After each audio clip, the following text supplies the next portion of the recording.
Welcome AEIS artists. We are going to be starting our new project, and we're first going to be inspired by it. I always like to connect it with an artist, and we're going to look at the artist Georgia O'Keeffe.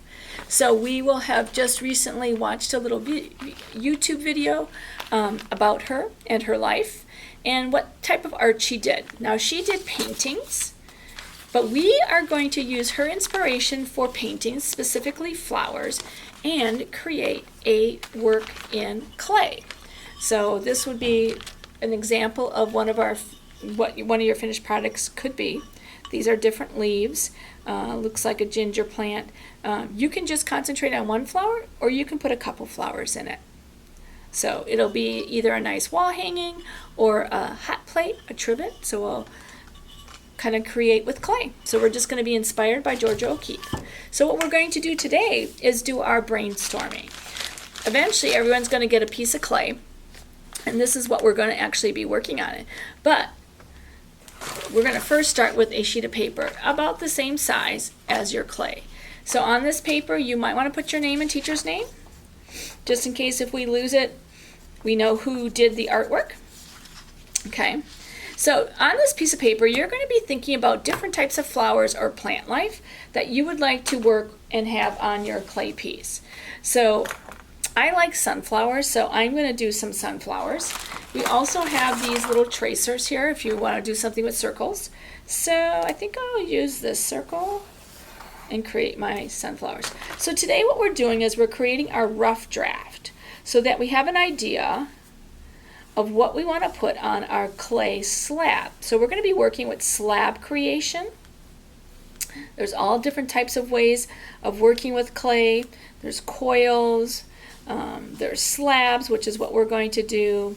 There's working with a form, which if you were here as a third grader, you worked with a form. We did our styrofoam bowls and created bowls from the styrofoam foam. So here is my sunflower. And it takes up most of my space, so I think I'm just going to go with one flower.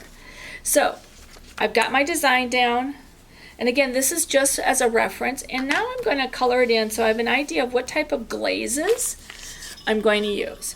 So for glazes, we have some very basic glazes. We probably won't outline our piece because that's a little bit difficult to control. However, we can put color on the background and of course anywhere else on your slab. But think basic colors. We won't really do any shading or mixing. So for this then, I might want to grab my colored pencils. And if you can either use colored pencils or you can even use markers. And you're really just gonna today have fun adding color to the background and to your piece. So sunflowers are typically yellow and orange, so I think I'm going to start with orange, and you can play around with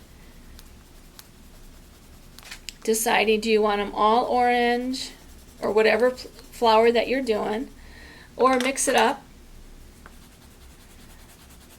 with some yellow.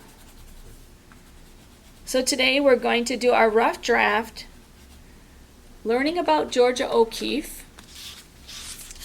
So we're going to watch a video about her. There's also going to be a worksheet on your table, or that will be passed out to you.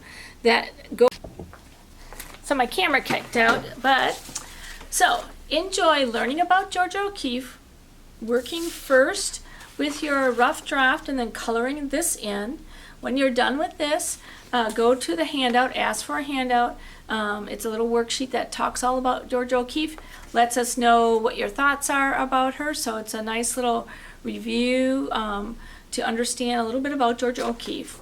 And enjoy getting ready to then work with clay. Again, we're being inspired by Georgia O'Keeffe and creating our rough draft, adding color to our rough draft so we're ready to create next time on our clay slab.